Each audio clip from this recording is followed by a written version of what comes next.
الحمد لله رب العالمين، والصلاة والسلام على أشرف المرسلين وعلى آله وصحبه أجمعين، وبعد. أعوذ بالله من الشيطان الرجيم. بسم الله الرحمن الرحيم. ومن الناس من يقول آمنا بالله وباليوم الآخر وما هم بمؤمنين يخادعون الله والذين آمنوا وما يخدعون إلا أنفسهم وما يشعرون. في قلوبهم مرض فزادهم الله مرضا ولهم عذاب علیم بما كانوا یکذبون. صدق اللہ العظیم. سامعین و ناظرین، آج کی یہ آیات سورۃ البقرہ کی 8ویں، 9ویں اور 10ویں، یہ 3 آیات ہیں جن کی آپ نے تلاوت سنی، اور انہی کے بارے میں ہم تفصیل میسر پیش کریں گے. مگر سب سے پہلے ہم تصحیح کا گر ضرور بیان کریں گے، تاکہ قرآن کی تفسیر کے ساتھ ساتھ اس کی قرأت، اس کی تلاوت اور اس کی درست ادائیگی پہ بھی آپ آ جائیں. جس طرح قرآن کے احکام پہ عمل یہ واجب شرعی ہے، شرعی فریضہ ہے، اس شخص کا جو قرآن کو مانتا ہے، اسی طرح اس کی درست تلاوت یہ بھی ضروری ہے. اور یہ معروف قول ہے کہ جو شخص قرآن کو درست نہیں پڑھتا وَهُوَ آثِمٌ، یہ بھی ایک گناہ کی بات ہے، کیونکہ اللہ کا کلام اسے درست ہی ادا کرنا چاہیے. تو آج کی یہ 3 آیات جو ہیں، ان میں ہم نے سب سے پہلے یہ غور کرنا ہے کہ کون کون سے حروف میں آوازیں کہتا ہوں جو عربی میں تو ہیں مگر ہماری زبانوں میں نہیں ہے. وَمِنَ النَّاسِ مَن يَقُولُ، اب آپ دیکھیں قاف، یہ آواز جو ہے یقول میں،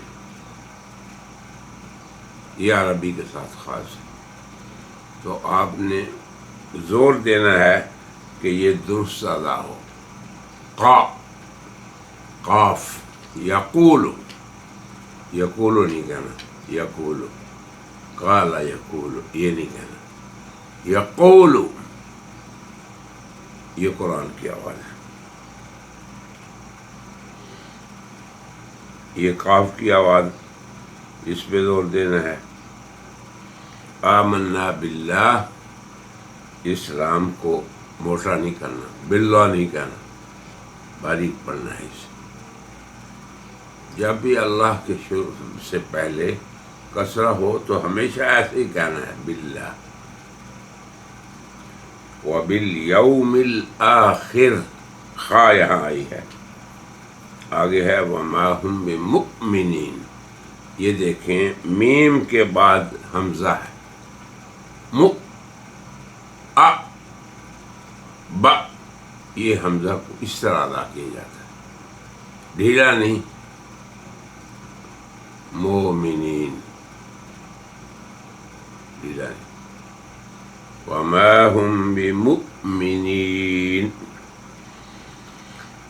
یہ پہلی آیت کے بارے میں.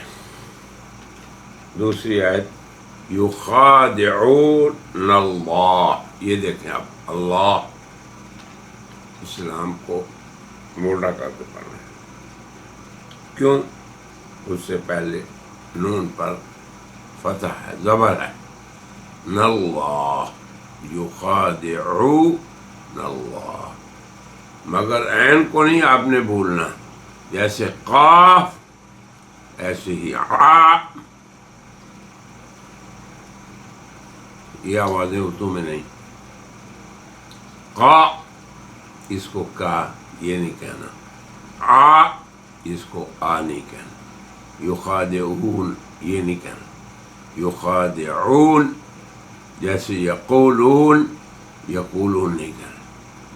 تو یہ بنیادی آوازیں ہیں جن کی ادائیگی درست ہو تو ہماری تلاوت بھی درست ہو. معاف کیجیے گا، تفسیر کے ساتھ ساتھ درست ادائیگی یہ بھی آپ ہمارے ساتھ ساتھ سیکھتے جائیں اور بار بار ان کو سنیں جو ہم آپ کو پیش کر رہے ہیں. اور آسان گول ہم نے آپ کو بتا دیا، یعنی وہ آوازیں جو عربی کے ساتھ خاص ہیں ان پہ آپ زور دیں. آگے والذین آمنوا وما یخدعون، یہ دیکھیں عین وہی آ گئی. تو ایک دفعہ عین کو، یہ وہی عین ہے جو رب العالمین میں آئی تھی، جو نعبد نستعین میں آئی تھی، وہی عین ہے جو یہاں آ جا رہی ہے. یخادعون اللہ، پھر آگے آ رہی ہے وما یخدعون، وہی عین الا انفسہم، پھر آگے بھی دیکھیں وہی عین آ رہی ہے وما یشعرون، وہی عین آ رہی ہے. پھر آگے دیکھیں فی قلوبہم مرض، اب وہی قاف آ گیا، قلوبہم نہیں کہنا، قا قا. اگر آپ 8-10 دفعہ اس کو نکالیں گے تو قرآن کی آواز درست پیدا ہو جائے گی خود کو. فی قلوبہم مرض، آگے فزادہم، زا اس کو ڈھیلا نہیں کہنا،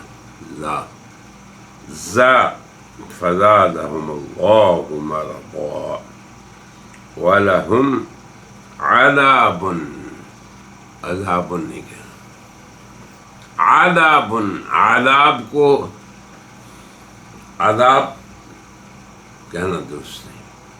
علیم بما کانوا یکذبون، یہ دیکھیں یہاں زائے نہیں دال ہے، یکذبون، جیسے ہم نے شروع میں بتایا تھا الف لام میم ذالک الکتاب اانذرتہم ام لم تنذرہم، یہی وہی دال ہے.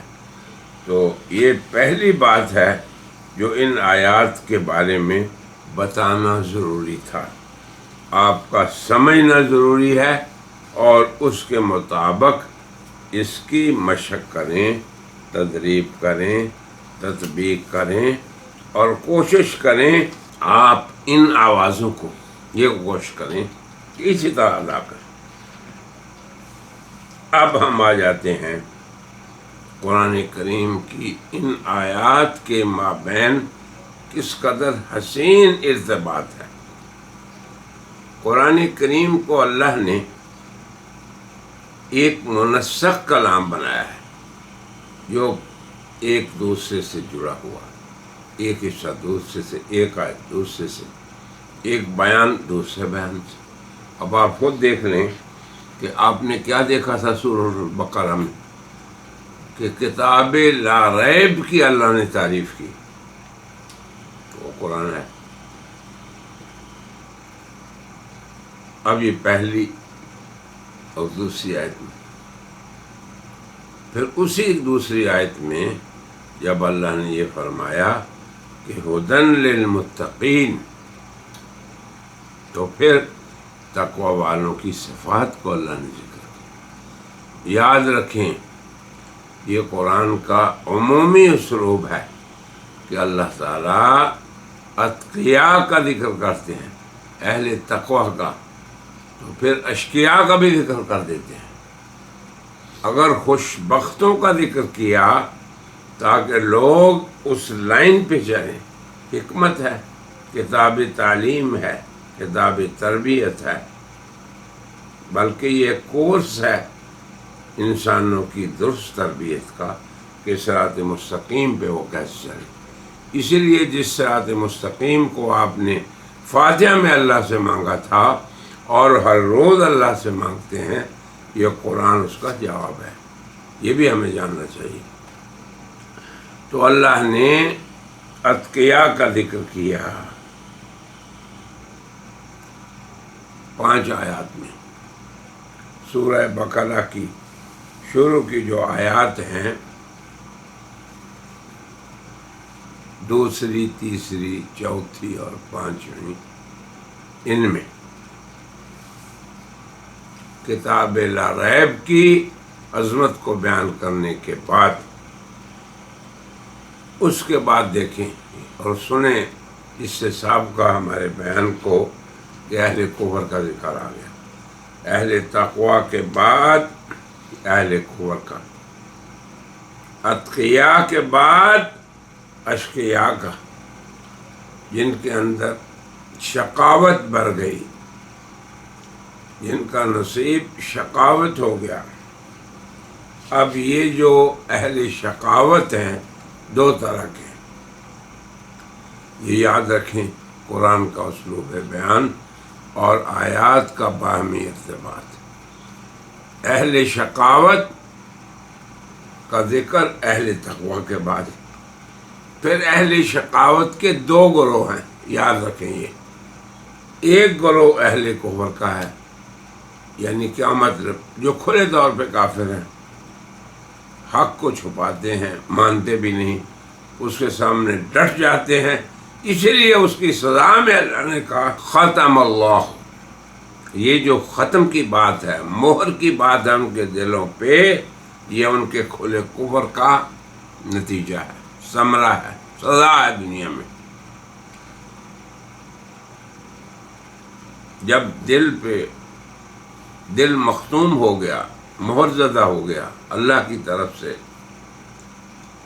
اور ان کے کانوں، اب دیکھیں، دل، کان، آنکھ، یہ دیکھ کر سبق سیکھتی ہے، درس لیتی ہے. اپنے لیے ہدایت اور گمراہی، اپنے لیے سیدھی راہ اور غلط راستے کی تمیز کرنے کے لیے.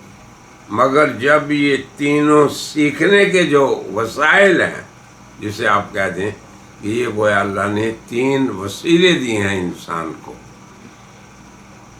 دل سے سوچنا، تو سوچ کے لیے 4 سمتیں ہیں، آگے پیچھے، دائیں بائیں، اوپر نیچے.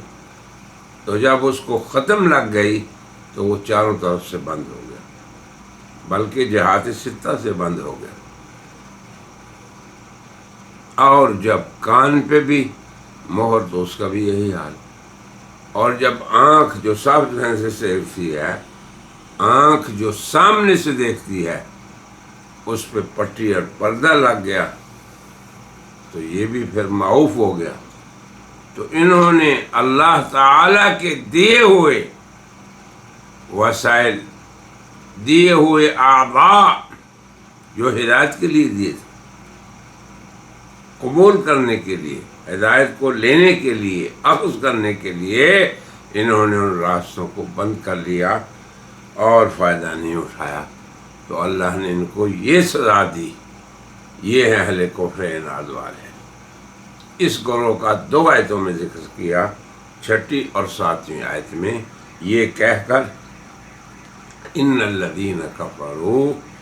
اب یہ لوگ جو گروہ کفر کا والوں کا ہے، سواء علیہم، ان کے بارے میں برابر ہے کہ آپ انہیں ڈرائیں یا نہ ڈرائیں، لا یؤمنون، یہ ایمان میں داخل نہیں ہو. اب آج کی جو آیت ہم نے آپ کے سامنے 8، 9، 10، بلکہ 11، 12، 13، 20 تک، ان 13 آیات میں ایک تیسرے گروہ کا ذکر ہے. اور یہ گروہ اشقیاء کا گروہ ہے. جیسے اتقیاء کا گروہ، یہ اشقیاء کا. تو اس گروہ کی پہلی قسم ہے کھلے کافر، ان کا ذکر ہو گیا. اب آج کا موضوع وَمِنَ النَّاسِ، اللہ یہ فرما رہے ہیں کہ لوگوں میں سے کچھ ایسے بھی ہیں. اب یہ لوگ وہ ہیں جو زبان سے کچھ کہتے ہیں اور ان کے دلوں میں کچھ ہے، یعنی ان کا رویہ دوہرا ہے، ان کا کردار ڈبل ہے. وہ کیا؟ دیکھیں قرآن کیسی فصاحت و بلاغت سے اس عقدے کو بیان کر رہا ہے. اللہ فرما رہے ہیں لوگوں میں سے کچھ ایسے بھی ہیں جو کہتے ہیں آمنا باللہ، کہ ہم نے اللہ کی ذات پہ یقین کر لیا، ایمان لے آئے، اور یوم آخرت پر. اب اللہ نے اللہ اور آخرت ایمانیات میں سے دو چیزوں کو ذکر کیا. یہ اس لیے کبھی یہ بھی ہوتا ہے کہ اہم ایمانیات کو ذکر کر دیا جائے. جب بہت سی چیزیں مطلوب ہوں تو ان میں سے اہم کو ذکر کر دیا جاتا ہے. یہ یوں سمجھیں کہ اول اور آخر کو ذکر کیا. اللہ تعالیٰ کی ذات پہ ایمان سے آغاز ہوتا ہے ایمانیات کا، اور آخرت پہ اختتام ہوتا ہے. اب بیچ میں رسول، کتابیں، تقدیر اور جو ایمان کے بقیہ ارکان اربع ہیں، اللہ، آخرت، بیچ میں کیا آتا ہے؟ اس کی کتابیں، اس کے رسول اور فرشتے اور اللہ کی طرف سے تقدیر. تو اللہ اور آخرت کے ذکر سے مراد صرف یہ ہے کہ بیچ والی ساری چیزیں، یعنی جو لوگ یہ ظاہر کرتے ہیں کہ ہم بھی ان تمام ایمانیات کو مانتے ہیں جن کو مسلمان مانتے ہیں. اب یہ فریق دیکھیں کتنا خطرناک ہے اور اس کا کردار کتنا گھٹیا ہے، یہ سمجھنے والی بات ہے. تو ان آیات میں جو شروع ہو رہی ہیں 8 سے 20 تک، یہ اسی گروہ کا کردار ہے. اس گروہ کا نام کیا رکھا اللہ نے قرآن میں؟ اہل نفاق. جیسے اہل تقوی، پھر اہل کفر، اور یہ اہل نفاق. یہ تیسرے گروہ کا ذکر ہو رہا ہے. یہ یوں سمجھیں کہ یہ اشقیاء کے دو گروہ ہیں، ایک کھلے کافر، ایک چھپے کافر. تو یہ آج سے چھپے کافروں کا ذکر ہو رہا ہے جس سے یہ آیت شروع ہو رہی ہے، ان کے ذکر سے. وَمِنَ النَّاسِ مَن يَقُولُ آمَنَّا بِاللَّهِ وَبِالْيَوْمِ الْآخِرِ وَمَا هُمْ بِمُؤْمِنِينَ. یہ پہلی وہ آیت ہے جو دوہرے رویے والے اہل نفاق کو کھول رہی ہے، ان کی حقیقت کو اہل ایمان پہ. اب آپ دیکھیں کہ ان کی صفات بھی عجیب و غریب ہیں، اور ان کی احمقانہ یہ چال، ڈبل رویہ، یہ کس قدر صفاحت والا ہے. تو اللہ فرماتے ہیں، یاد رکھیے، اور لوگوں میں سے، وَمِنَ النَّاسِ، من سے، الناس لوگ، من یقول، جو کیا کہتے ہیں؟ آمنا باللہ وبالیوم الآخر، کہ ہم بھی اللہ اور آخرت کو مانتے ہیں. یعنی مقصد یہ ہے کہ ہم ایمانیات کا اقرار کرتے ہیں. تو پہلی اور آخری کو ذکر کر کے گویا کہ ایسا تعبیر اس نے سب ایمانیات کو شامل کر دیا. اسے کہتے ہیں کہ بعض کے ذکر سے استیعاب مراد ہے. یہ نہیں ہے کہ ایمان لانے کے لیے صرف 2 چیزوں کو ذکر کر دینا کافی ہے. نہ، ایمان لانے کے لیے سب ایمانیات کا استیعاب ضروری ہے، ماننا ضروری ہے، اقرار ضروری ہے. تو گویا آمنا باللہ والیوم الآخر 2 کا ذکر کرنا، اور مراد کیا ہے؟ سب کو شامل ہونا. چلیں یہ تو ہم نے حکمت بتائی کہ ایمان باللہ اور والیوم الآخر صرف دو کا ذکر ہوا، رسل، فرشتے، کتابیں اور تقدیر، اس کا ذکر نہیں ہوا۔ تو یہ ایسے ہی سمجھیں کہ جیسے ایک دائرے میں 6 چیزیں داخل ہیں یا ایک لائن میں 6 چیزیں ہیں، تو پہلی اور آخری کو ذکر کر دیا اور بیچ والی خود اس میں آ گئی۔ تو مقصود یہ ہے قرآن کا کہ یہ گروہ منافقین یہ بھی لوگوں کے سامنے یہ اقرار کرتے ہیں کہ ہم بھی اہل ایمان کی طرح ہی ہیں اور ہم بھی ان تمام چیزوں کو مانتے ہیں جن کو اہل ایمان مانتے ہیں۔ یہ دعویٰ ہے اہل نفاق کا۔ یہ گروہ نفاق والوں کا اللہ حال بیان کر رہے ہیں اور ان کے اعلان کا اللہ ذکر کر کے اس کی تردید فرمائیں گے۔ یہ ہے بات۔ اللہ تعالیٰ اپنے کلام مجید میں اہل نفاق کے اعلان کی تردید فرما رہے ہیں۔ اس آیت میں دیکھیں، اللہ فرما رہے ہیں وَمَا هُمْ بِمُؤْمِنِينَ، اور نہیں ہیں وہ ایمان والے۔ یہ جو بات ہے نا عربی میں باللہ،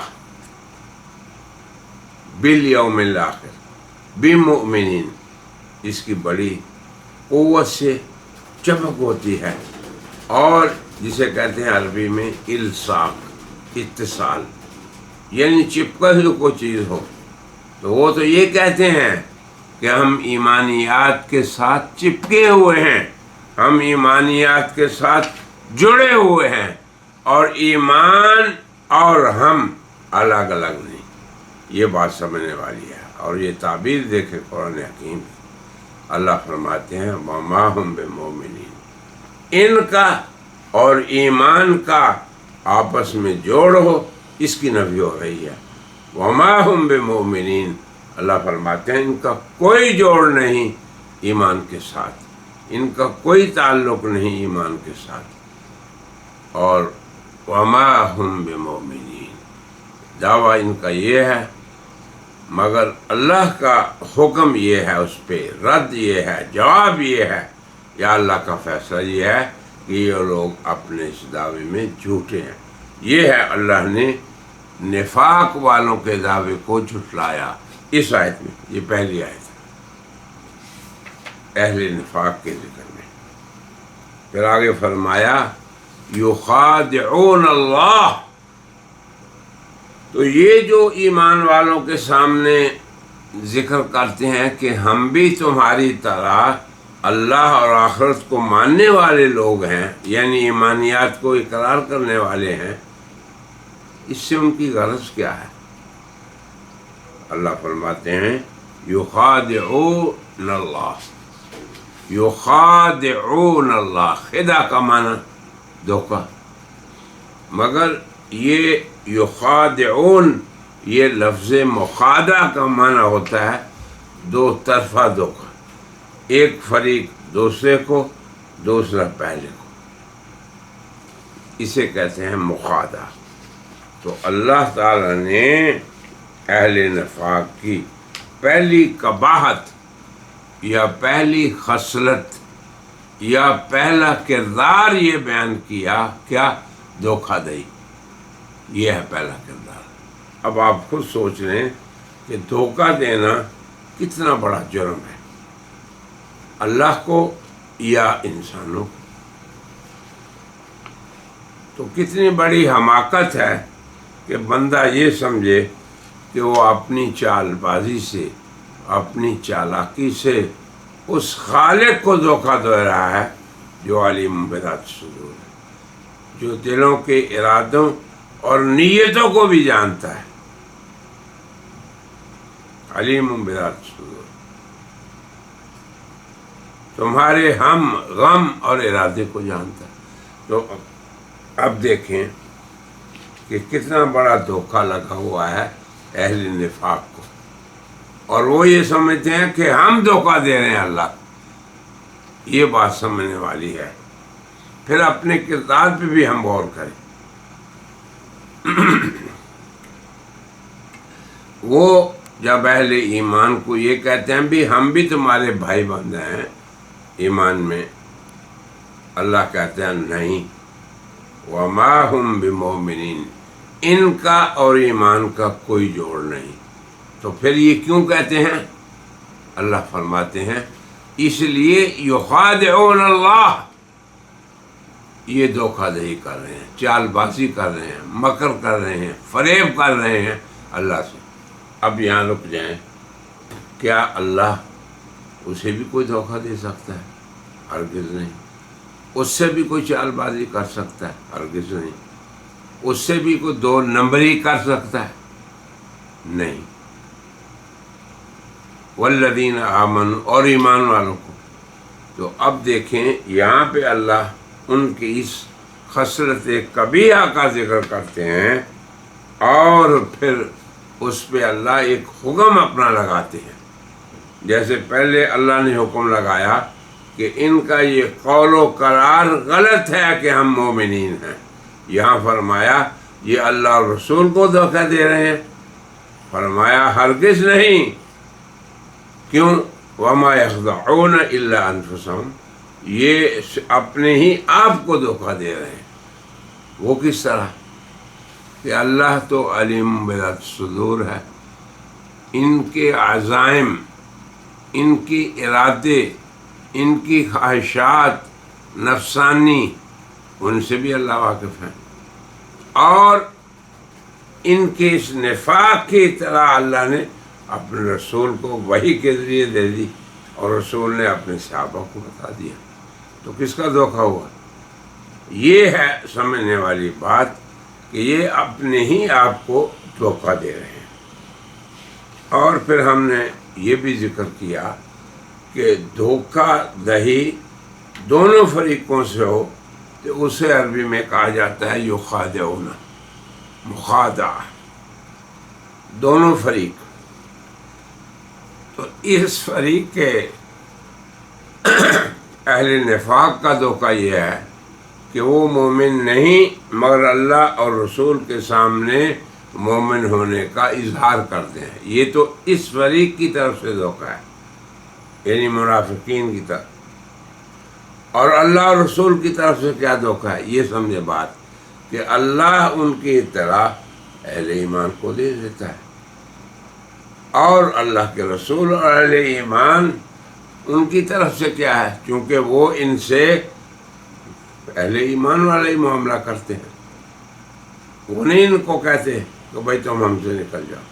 تو یہ دونوں فریقوں کا اللہ نے ذکر فرما دیا کہ یخادعون، یہ اللہ اور رسول کو دھوکہ دے رہے ہیں، مگر ان کے دھوکے کا حقیقت یہ ہے کہ یہ اپنے ہی آپ کو دھوکہ دے رہے ہیں، کیونکہ اہل ایمان، اللہ کے رسول ان کو دنیاوی احکام میں اہل ایمان جیسے حکم ان پہ لگاتے ہیں۔ یہ ہے مخادعہ۔ تو گویا کہ اللہ تعالیٰ اس اہل نفاق کا کردار جو عجیب ہے، کردار جو بزدلانہ ہے، کردار جس میں ان کی چالاکی ہے، اس کو ننگا کر رہے ہیں۔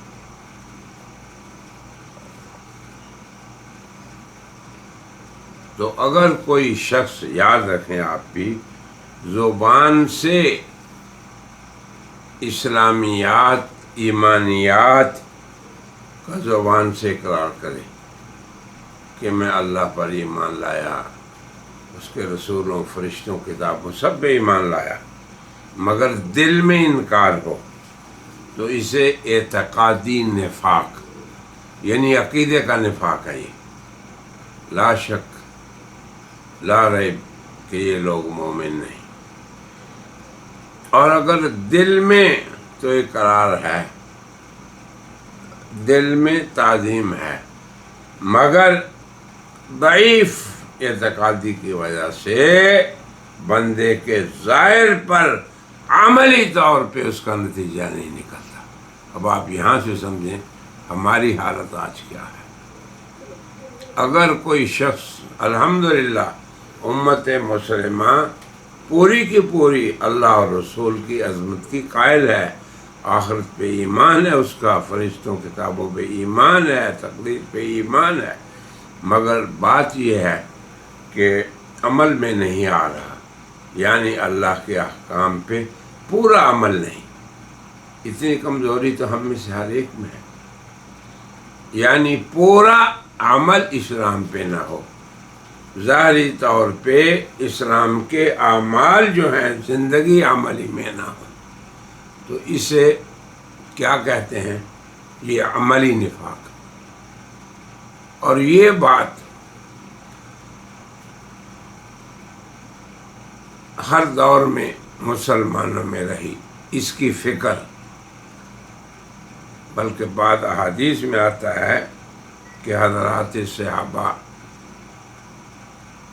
وہ بھی یہ سمجھتے تھے کہ اللہ معاف فرمائے، ہماری وہ کیفیت جو رسول اللہ کی مجلس میں ہوتی ہے، پختہ یقین، اعتقاد، اور آپ کی صحبت میں ہوتی ہے کیفیت، یہ دیکھیں صالحین کی صحبت میں ایک کیفیت پیدا ہوتی ہے عام مسلمانوں کے دل میں، جو غیر صالحین کی صحبت میں نہیں ہوتی۔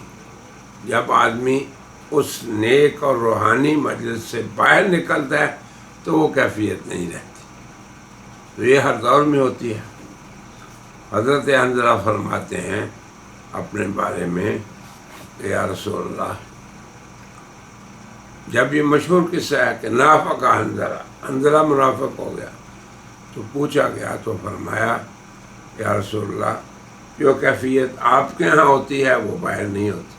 تو مقصد یہ ہے کہ عمل میں کمزوری، اگرچہ حضرات صحابہ میں قوت ایمان رسول اللہ کی مجلس میں یہ ایک ہے، باہر گئے تو دوسرا ہے۔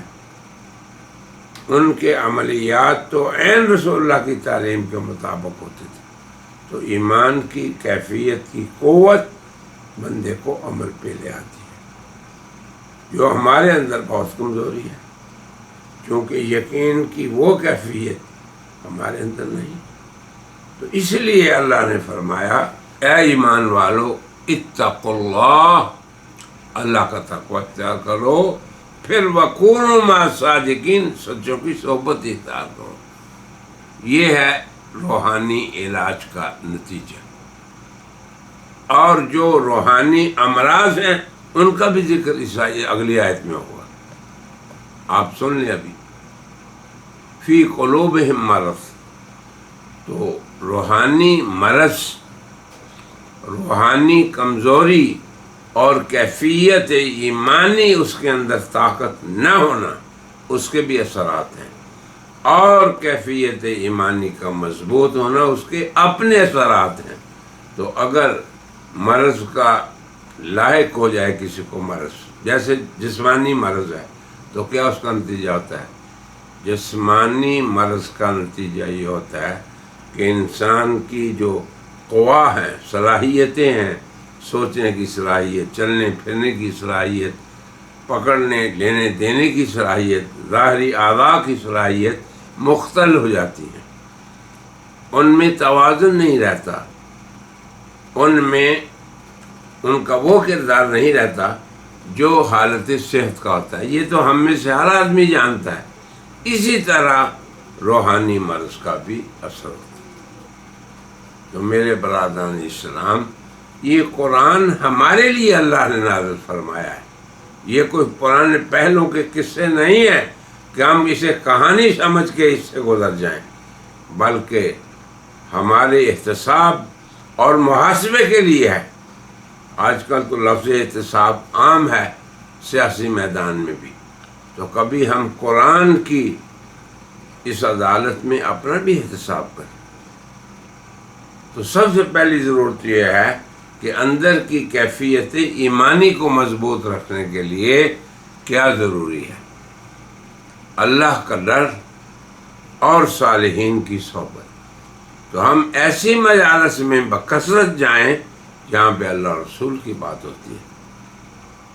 اب جب آپ مسجد میں جاتے ہیں، پنجگانہ نماز پڑھتے ہیں، درس میں بیٹھتے ہیں، قرآن کا درس ہے، حدیث، یہی وہ مجالس ہیں جن کے بارے میں حضور نے فرمایا تھا کہ جب تم ایمان کی مجالس سے گزرو تو ان سے کچھ چل لو، تم بھی کچھ کھا پی لو. تو یہ ہے وہ علاج. اسی طرح مرض بھی لگ جاتا ہے. وہ مرض روحانی مرض کیا ہے کہ اس سے انسان کی عمل صالح کی قوتیں مختل ہو جاتی. یہ بھی یاد رکھیں. جس طرح جسم کو مرض لگنے سے جسمانی اعضاء کی قوتیں مختل ہو جاتی ہیں، معوف ہو جاتی ہیں، آدمی کوئی کام نہیں کر سکتا، اپنے عمل پہ وظیفے پہ نہیں جا سکتا. یہ تو ہم میں سے ہر آدمی سمجھتا ہے، لیکن اگلی بات کیوں نہیں سمجھتا کہ جب روحانی مرض لگ جائے تو پھر انسان کے اندر سے نیکی کی صلاحیت کمزور پڑ جاتی ہے. حضرات صحابہ کرام بہت اس کا خیال رکھتے تھے. آج ہم نہیں رکھتے. ہمیں احساس ہی نہیں، شعور ہی نہیں کہ ہمارے کون کون سے اسلام کے اعمال میں خلل آ چکا ہے. تو برادران اسلام، یہ قرآن ہمارے لیے ہے. تو اللہ تعالیٰ ذکر فرما رہے ہیں اہل نفاق کی پہلی قباحت یہ ہے کہ وہ کیا کرتے ہیں، اللہ اور رسول کو دھوکہ دیتے ہیں، حالانکہ وہ اپنے ہی آپ کو دھوکہ دے رہے ہیں. اور یہ کیفیت ان کی اس لیے ہے کہ ان کے دلوں میں بیماری، فی قلوبہم مرض. اور آگے کیا ہوا؟ جب انہوں نے قرآن حکیم کو اترتے ہوئے دیکھ کر یا سنتے ہوئے اور پڑھتے ہوئے دیکھ کر بھی اپنی روحانی مرض کا علاج نہ کیا اور فائدہ نہ اٹھایا، فزادہم اللہ مرضا، پھر اللہ نے ان کی بیماری بڑھا دی. تو واقعی یہ صفات اہل نفاق کی ہے.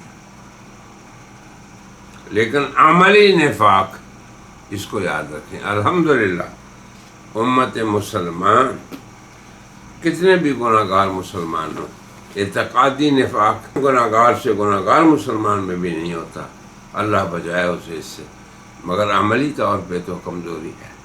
تو اس کا علاج یہ ہے کہ اللہ تعالیٰ تقوی اور اہل تقوی کی مجالس کو اختیار کرے، ان کی صحبت کو اختیار کرے.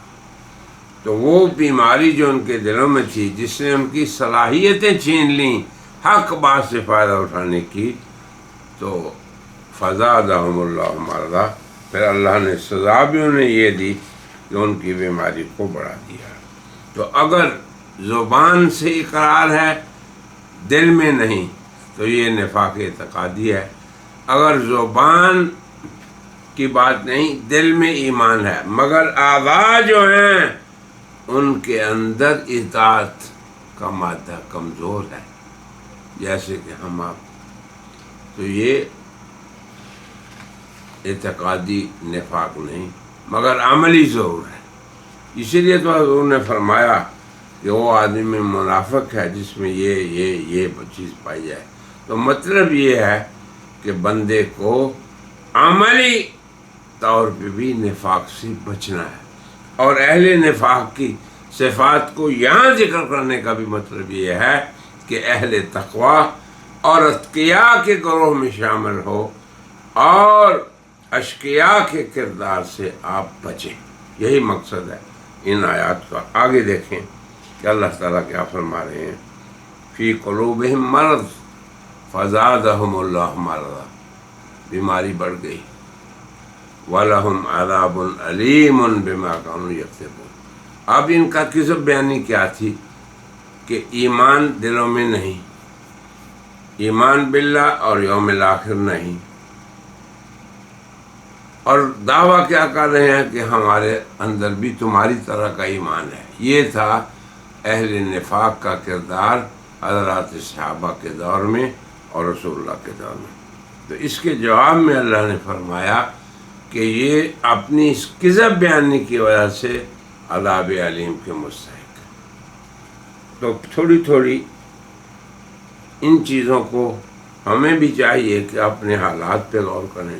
اب ایک بات ابن کثیر نے لکھی ہے، اور دیکھیں ذرا اپنے اوپر آزما کے، امام مالک فرماتے ہیں کہ ہمارے زمانے کے جو اہل الحاد ہیں، یہ بھی بات یاد رکھیں، الحاد یہ ہے کہ اللہ کی مراد میں لوگ گڑبڑ کریں، اللہ کے الفاظ میں نہیں، قرآن کے الفاظ کو منعن تسلیم کریں، مگر ان الفاظ کا جو مقصد ہے اس میں گڑبڑ کریں۔ وہ فرماتے ہیں امام مالک کہ ہمارے دور کے اہل الحاد جو ہیں یہ بھی اس دور کے منافق ہیں۔ تو اس سے میں یہ عرض کرتا ہوں کہ ہمارے اندر الحمدللہ ایمان قلبی، یقین قلبی، اعتقاد جازم موجود ہے، مگر ہمارے جو عمل میں کوتاہی ہے اس کا علاج معالجہ بھی ضروری ہے۔ بس یہ میری گزارش ہے، اور ہمیں اپنی فکر رہنی چاہیے جیسے حضرات صحابہ کو اپنی فکر ہے۔ یہ درس ہے ہمارے لیے۔ اور آگے فرمایا کہ ان کی قباحتیں اور ان کی سیرت کا بیان تو چلتا ہی رہے گا، لیکن یہ بات یہاں تک یاد رکھیں کہ یہ جو دھوکہ دہی کرتے ہیں، جن کا ڈبل رویہ ہے، اہل ایمان کے سامنے کچھ اور اہل کفر کے سامنے کچھ، اپنے سرداروں کے پاس جاتے ہیں تو کیا کہتے ہیں، اس کا ذکر اگلی آیات میں آئے گا۔ مگر یہ کوشش برادران اسلام ہماری رہنی چاہیے کہ ہم اپنے باطن کو جس طرح اللہ کے سپرد کر دیا ہم نے، اور مان لیا اللہ کی عظمت کو، مان لیا آخرت کے عذابوں کو، جنت اور جہنم کو، اور مان لیا اللہ کے فرشتوں کو، اللہ کی کتابوں کو اور تقدیر کو، اسی طرح ہم اپنے ظاہر کو بھی اللہ کے حکام کے سامنے سر تسلیم خم کرنے کے لیے تیاری کریں، کوشش کریں، اور اپنی استعداد کو استعمال کریں۔ اور اس کا راستہ کیا ہے کہ اہل تقوی اور صالحین کی صحبت میں رہیں، اور انشاءاللہ پھر ان کے رنگ سے ہم رنگے جائیں گے۔ یہ بہت ضروری ہے۔ دیکھیں فاتحہ میں بھی اللہ نے یہ بتایا تھا، کیا؟ صراط مستقیم مانگو مجھ سے، اور وہ کیا ہے؟ صراط الذین انعمت علیہم، منعم علیہ بندوں کا راستہ۔ تو یہ اسلام کی تعلیم اور تربیت کا اصول ہے کہ وہ ہمیشہ وہ ہمیشہ علمی رہنمائی یوں کرتا ہے کہ عملی نمونوں کو سامنے رکھو، اور وہ کون ہے؟ منعم علیہ بندے۔ تو عملی نمونے ایمان کے اندر، جیسے کہ ابھی آئے گا کہ ایمان آمنو کما آمن الناس، تو اس کے اندر ہم ذکر کریں گے کہ اللہ نے اس میں بھی حضرات صحابہ کو ہمارے سامنے نمونہ بنایا ہے۔ تو بہرحال آج کی اس مجلس میں اس کا خلاصہ یہ ہے کہ ہم لوگوں کے لیے ان آیات میں یہ عبرت ہے کہ جو صفات اور جو کردار اہل نفاق کا ہے اس سے ہمیں بچنا چاہیے، بلکہ کہاں ہمیں آنا چاہیے؟ اہل تقوی کی سیرت میں، ان کے کردار میں، ہدی للمتقین، اس گروہ میں ہمیں آنا چاہیے، نہ اہل کفر اناد کا گروہ اور نہ ہی اہل نفاق، نہ ہی ضالین اور نہ ہی مغضوب علیہم۔ تو اللہ تعالیٰ سے دعا ہے کہ اللہ تعالیٰ ہمیں سب سے پہلے اس کتاب ہدایت اور اس نسخہ کیمیا سے اس کے نور کو اللہ تعالیٰ حاصل کرنے کی توفیق دے، اور اس کی ہدایت کی روشنی میں ہمیں چلنے کی توفیق دے۔ یقین کریں یہ کتاب اپنے الفاظ میں، اپنے معنی میں، اپنے مقاصد میں سراسر نور ہی نور ہے، اور قد جاءکم من اللہ نور و کتاب مبین آج بھی ہمارے سامنے ہے۔ کاش کہ ہم اپنی سوچ اور سمجھ کو بدلیں اور اس قرآن سے ہدایت حاصل کرنے کے گور کو سمجھیں۔ بلکہ میری گزارش آپ سے یہ ہے کہ اس کو پہلے درست پڑھیں بھی اور پھر اس پہ عمل کریں. دونوں کام ہم نے کرنے ہیں. وآخر دعوانا ان الحمد للہ رب